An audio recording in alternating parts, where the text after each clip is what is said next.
Zamboanga City is a highly urbanized city in the southern part of the Philippines. Situated near Sulu Sea, more than half of the city is a coastal area. Livelihood varies, but agriculture is the most common, particularly for those in rural areas.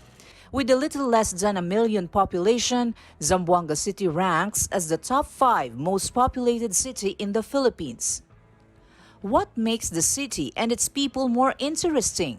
The dialect widely spoken in Zamboanga is Chavacano, a Spanish-based Creole that is one of the many proofs of Spain's influence in the city they once occupied.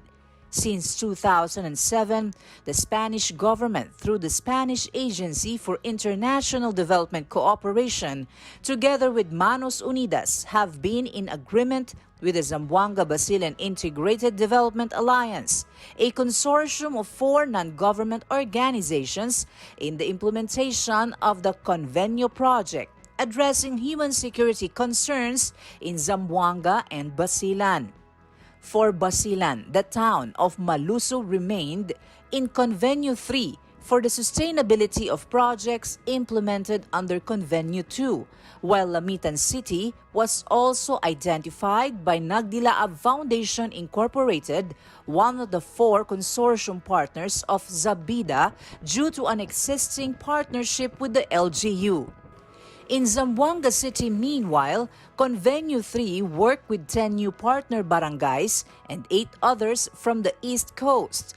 Convenio 3 was launched as soon as Convenio 2 ended. The third Convenio project focuses in the promotion of peace building and social cohesion, bringing together right holders, duty bearers, and stakeholders to achieve peace, development, and human security. It's a crying need of the times.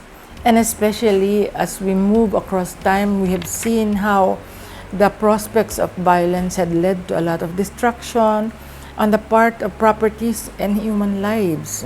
So that now we realize that for us to be able to really address our concerns of human security, survivability, we have to come together in what we call social cohesion. The mere fact that people come together is a value added to the interventions that we are already undertaking.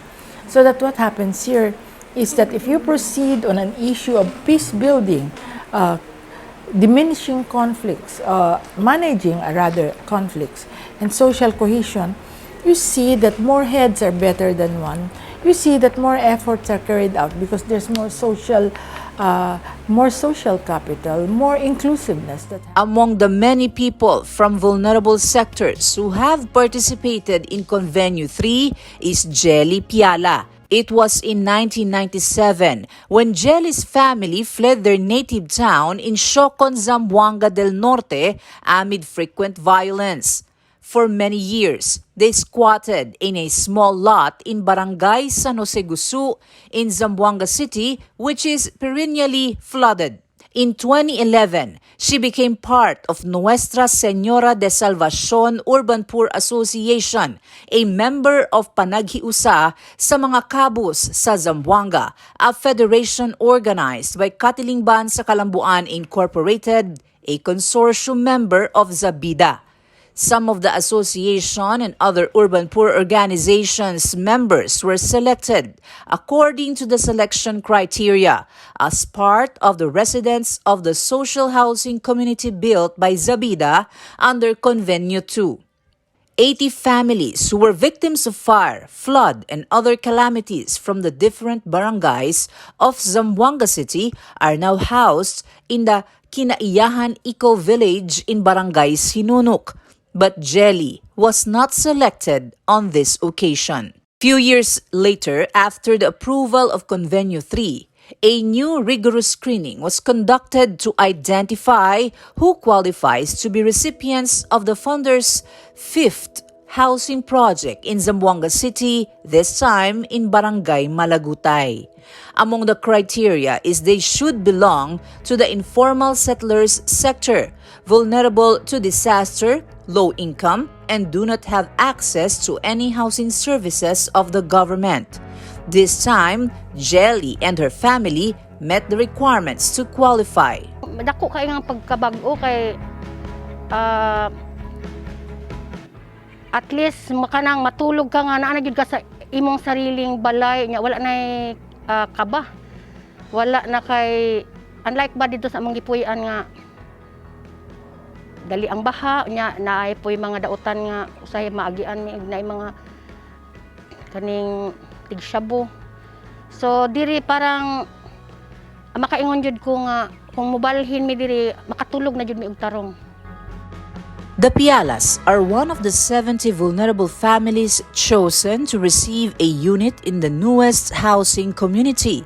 Each house has a 70 square meter floor area with a little space for gardening in front.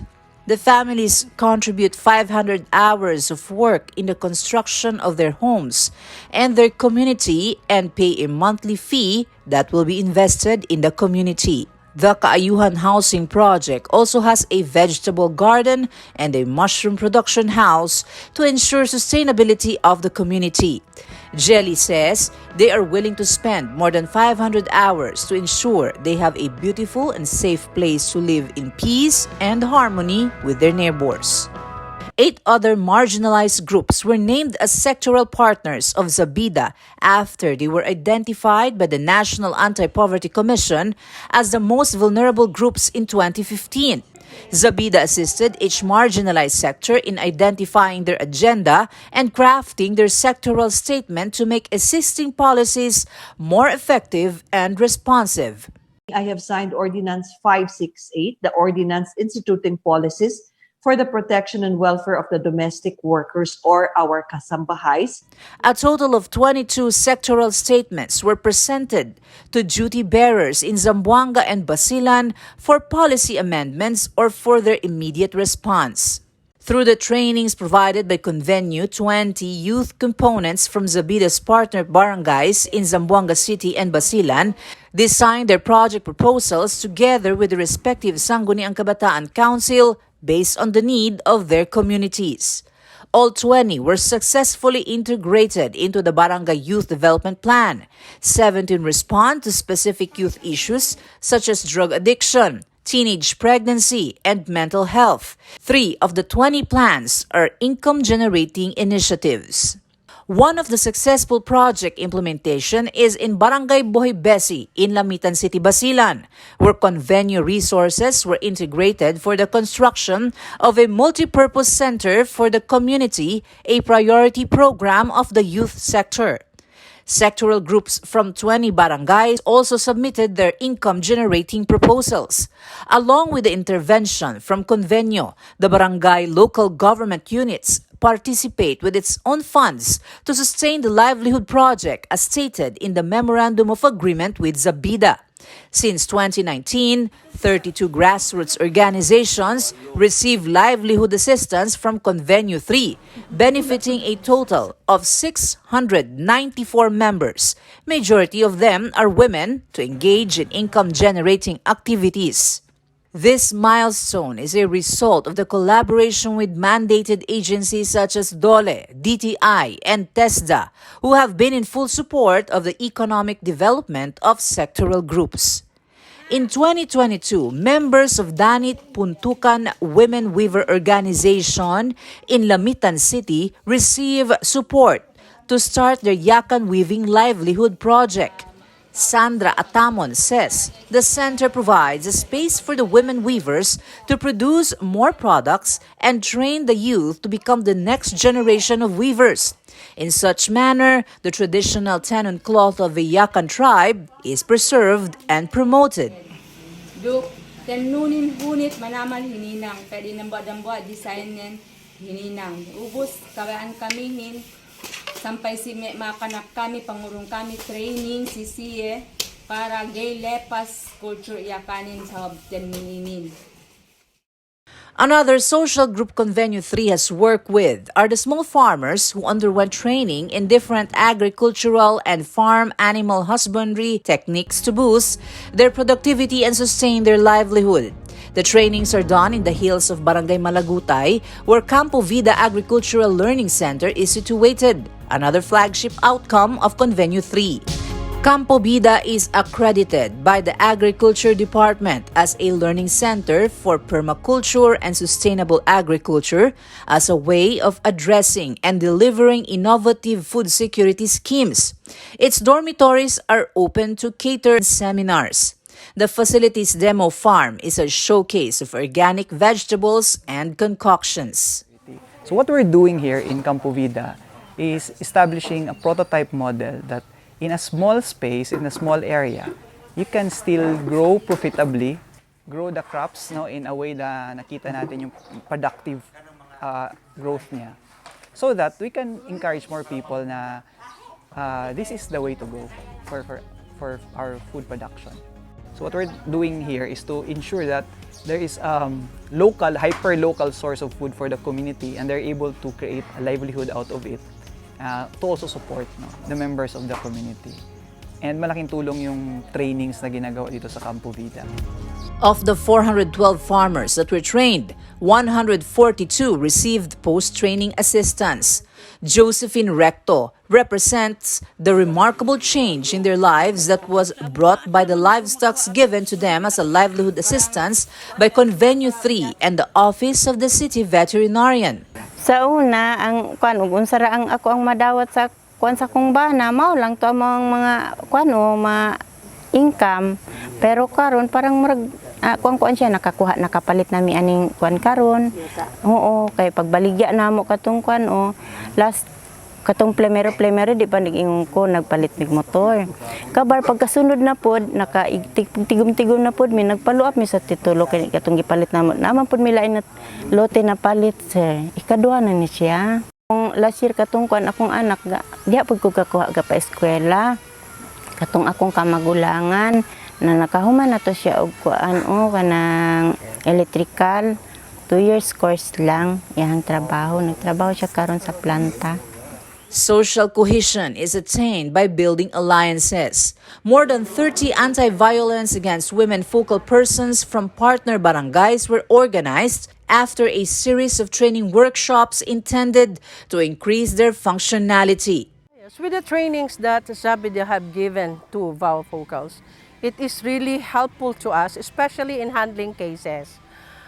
Unlike before, yes, we have trainings with LGU, but with Sabida around, they have given us the preparation as VAW focal.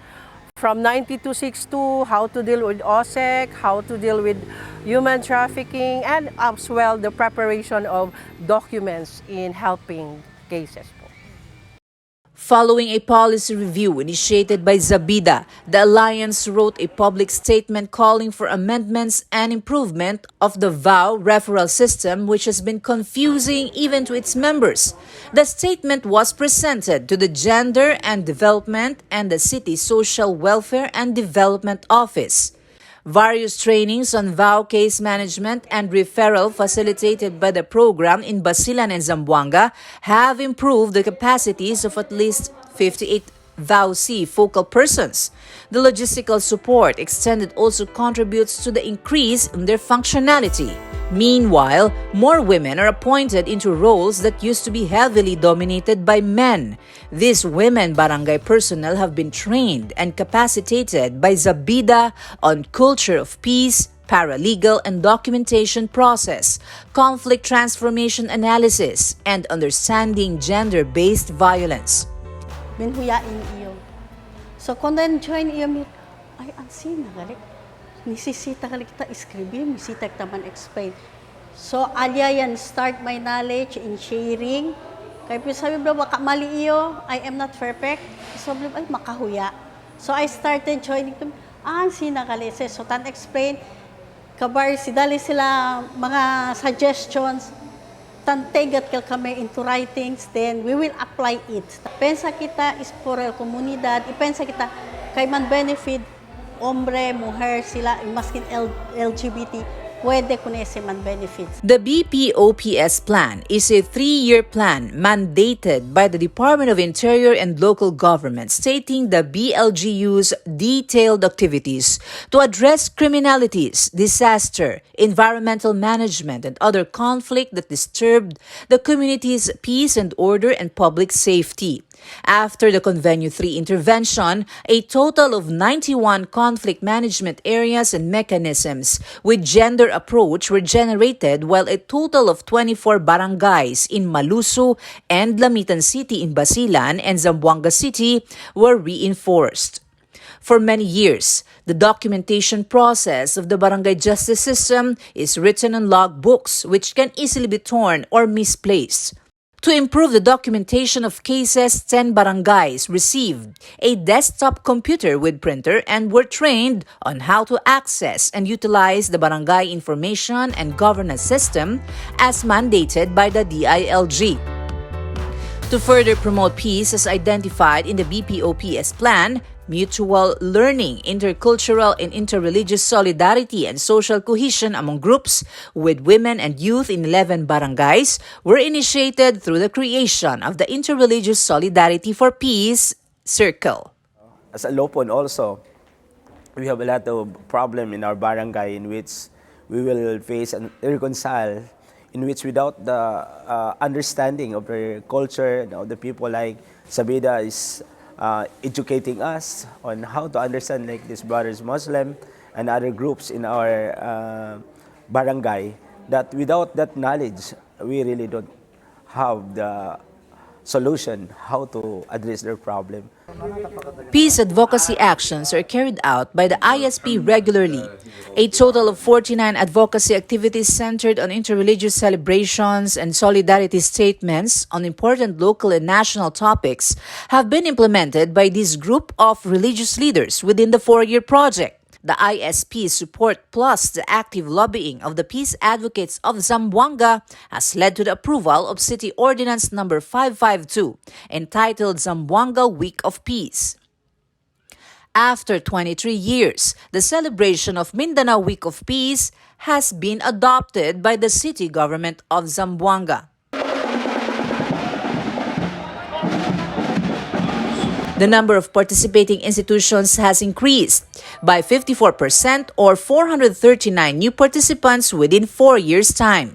I would like to say these statements that I learned when I was in college. It says, if you want to go fast, walk alone.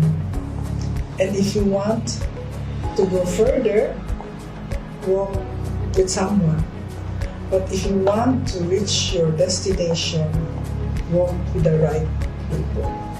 So I think being in PAS and as president of PAS now, I am happy to tell everyone that come and join us and walk with us. For together we will reach our destination, and that is our destination is to find peace and to bring peace to everyone.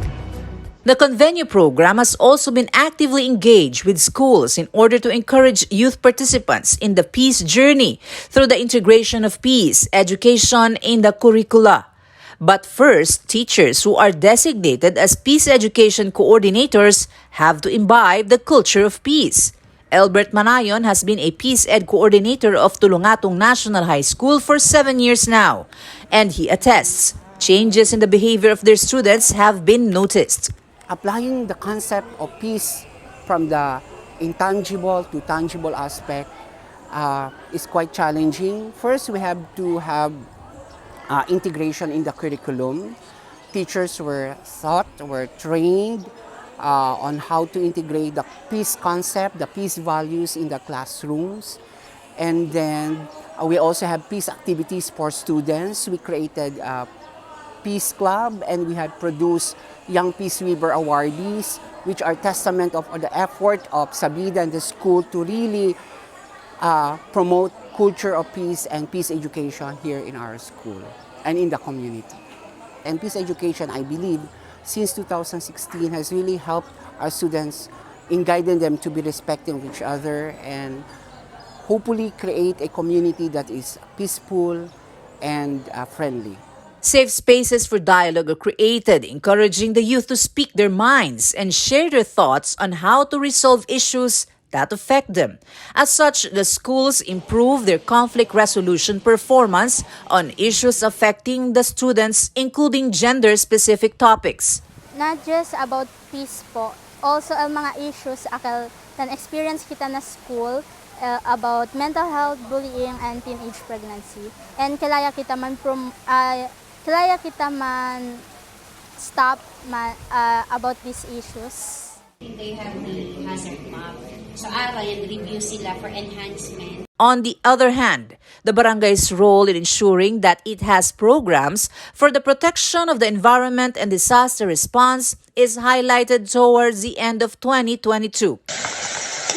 At this time, Zamboanga City was hit with a series of weather disturbances, sending more than half of the city under flood waters. Convenio's logistical support in terms of handheld radio and early warning device came in handy. Kami pidi kami kanila water tank and water pump para ase kami mini fire truck. In case kaya naman sakuna or kema, tapos dyan ay kaya man facilitate while espera kita ko ng mga bumbero. Akal after di baha, then sabi man to school diaton, elementary schools, is underwater, takidakal mga banglit ba, lodo. So, yan pwede ka kami usa alya para rega ko ng mga banglit para pwede ulit prepara ko na eskwela. A rubber boat with a 30 horsepower engine is also ready to serve Barangay Bolong and other neighboring barangays which are part of the newly created Alianza de Costa Este for any emergencies or calamities. Este también rubber boat, hindi lang ablata sirvi con el Barangay Bolong, sirvi también con el all other rest, el miembro na alliance, which is El Gisaw, el mga neighbor barangay, El Sangali, Manikaan, Victoria, Bungyao, Dulyan, Upper Bungyao. So, el cosa kaminuay, ta pwede kami pidi kanila like ambulansya, may pakita ambulansya, ta pwede kami lama diretso kungkab, na Manikaan para responde ka namon. So, este rubber boat, pwede tamin kita si ayuda con el otro mga barangay. Chenebes, aki ka namon ta susede, ala na otro barangay nuay, Chenebes ta susede din kanila calamity, pwede kami man ayudahan. So, ese el bien importante, no, ese tabla kita, collaboration del mga barangay, el tormento, takeda pasil. The Alliance also received environment tools which were put to good use after the flooding. Armed with shovel, rake, and wheelbarrow, barangay personnel cleared the roads of debris that were carried by the rapid flow of water. The massive flooding heightened public clamor for replanting and reforestation. 20 barangays and 2 alliances from Zamboanga City and Basilan, including their CSO, conducted a total of 67 prevention and response actions identified in their environmental and disaster risk maps supported by public funding. Even barangays out of the scope of Convenio, such as Barangay La Paz, intensified its calls for tree planting activities in their tree park, the first barangay tree park in Zamboanga City. Public-private environmental alliances in Basilan and Zamboanga, who are legally recognized as project implementers and service providers for environment-related initiatives, are also making a mark. Bringing people together in the spirit of social cohesion has become a challenge when social distancing was enforced. Zabida responded by giving livelihood to seamstresses who produced cloth masks that were distributed to persons deprived of liberty in local jails. In collaboration with other NGOs, members of the Barangay Health Emergency Response Teams were trained on how to effectively attend to COVID cases in their community while keeping themselves safe. Ginhawa, or wellness sessions addressing mental health for the frontliners, were appreciated. Zabida has also been quick to come to the aid of flood and fire victims in the city. With all these capacity-building interventions for barangay leaders and corresponding logistical support, the Governance Performance Index of 34 barangays in Zamboanga City and Basilan have improved by more than 20% between Year 1 and 4 of the Convenio program. A distinctive improvement in terms of gender-responsive index was also observed in all 34 barangays within the same period. However, as the experiences from the Convenio 1 and 2 show barangay officials are not in the position forever, those trained may get replaced in the succeeding elections, which brings Zabida back to the learning process with the new local leaders. To resolve this, Convenio 3 gave emphasis to the capacitation and empowerment of civil society organizations to build resilient and inclusive communities from a participatory governance perspective and other promotion of human rights, which will facilitate the sustainability of the programs. They are there. They animate the community, they reside in the community, and they're the ones whose concerns the leadership of the community must address. And if they were present and involved in the decision-making process, we are certain that the community leaders and interventions given by NGOs like us are not only guaranteed to be sustained, but also to be relevant. Years of capacity development trainings and mentoring have enabled the Federation of Zamboanga City Civil Society Organization to realize their role in the society and be part of LGU special bodies, as well as active members of the project monitoring and evaluation team. The efforts on sectoral organization in the communities have resulted to an increase of more than 20% in membership in 4 out of 13 identified federations in Zamboanga City, which have been active partners in the implementation of Convenio activities. To ensure that the different advocacies promoted by the Convenio interventions are communicated to the communities, Zabida forged a partnership with media entities, both in Basilan and Zamboanga. Journalists also mentored barangay leaders on how to level up their full disclosure board by having them printed on barangay newsletters for wider reach. The newsletters show how the barangay budget is utilized, depicting the local leaders, transparency, and accountability. With the closure of Convenio 3 project, Zabida, together with Manos Unidas and the different Convenio partners, are confident that most, if not all, of the assistance extended to the right holders will be sustained and used to transform their lives for the better. The partnerships and alliances that were created are intended to working together towards a common goal, creating peaceful and empowered communities for human security. Collaborating and committing to the pursuit of positive change, meaningful difference in the lives of people and the communities are generated, giving hope that more narratives like those whose lives were touched by Convenio 3 will be heard.